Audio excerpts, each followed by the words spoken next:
You lost me. We lost your life. This is what you do, Terry. You bring people down and kick them into the dark, man. Shines off my head. I don't know how good that's going to be. There we go. Oh, sorry. Everybody good? Everybody good? Good. Are we good? Here we go. All right, good morning, everyone. With me here today is First Deputy Police Commissioner Ben Tucker, Deputy Chief Kevin Williams, the Executive Officer of Patrol Service Bureau, Deputy Chief James Keogh, the Executive Officer of Patrol Borough Manhattan South, Deputy Chief Mike Baldessano, the CEO of Manhattan South Detectives, and Captain John Connell, the Commanding Officer of the 9th Precinct. Before we start the briefing, I want to remind everyone that the information I'm about to give is preliminary and is subject to change as we are only a few hours into this investigation. Earlier this morning, at approximately 3:30 a.m., 2 officers assigned to the 9th Precinct, both in uniform, were patrolling inside of Tompkins Square Park when they heard gunshots outside the park on Avenue A in East 7th Street.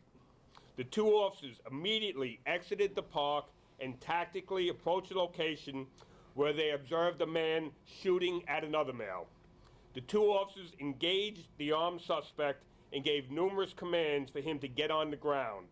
It was then the officers fired approximately 3 times at the male, striking him. The suspect was pronounced deceased at Bellevue Hospital. At this point in the investigation, we know that the 2 men had a dispute that began at a lounge located at 103 Avenue A. When the 2 men exited the lounge, the shooting began.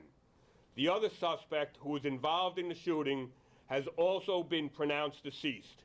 He was not shot by our officers. A .22 caliber handgun was recovered underneath the man who our officers engaged with, and another .22 caliber handgun was recovered near the second man who was shot. Both officers were uninjured but taken to the hospital for evaluation. The body-worn cameras of the officers were activated and are being reviewed. Before I take some questions, I want to say that this morning's shooting underscores the courage our cops show each and every day as they run towards the danger. Thankfully, our cops were not hurt in that incident. This is a picture of the gun that was recovered underneath the male that we engaged with. This is a picture of the gun that was recovered from the second male.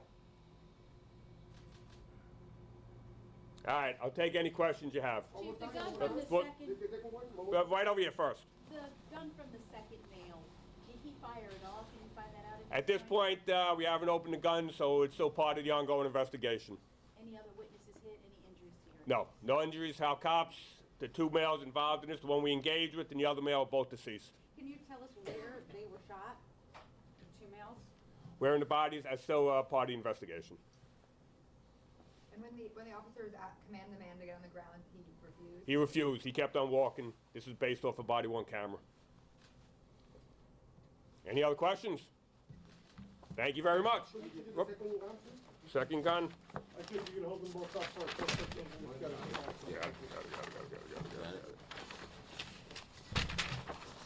Guy we engaged, second guy. Both 5-shot, .22 caliber guns. One more question. Do you know the relation between the 2 suspects or the 2 deceased? Not at this point. Do you have ages on those suspects yet? I have it off the top of my head, I don't know, but I can tell you that the male that we engaged with had served 8 years in prison for a prior shooting and was currently on parole for that shooting. Is that the hookah lounge that you were referring to? Yes. On Avenue A? Yes. Okay, thank Anything else? Thank you. Thank you. Digital images of those pictures are being emailed right now. Thank you. Thank you.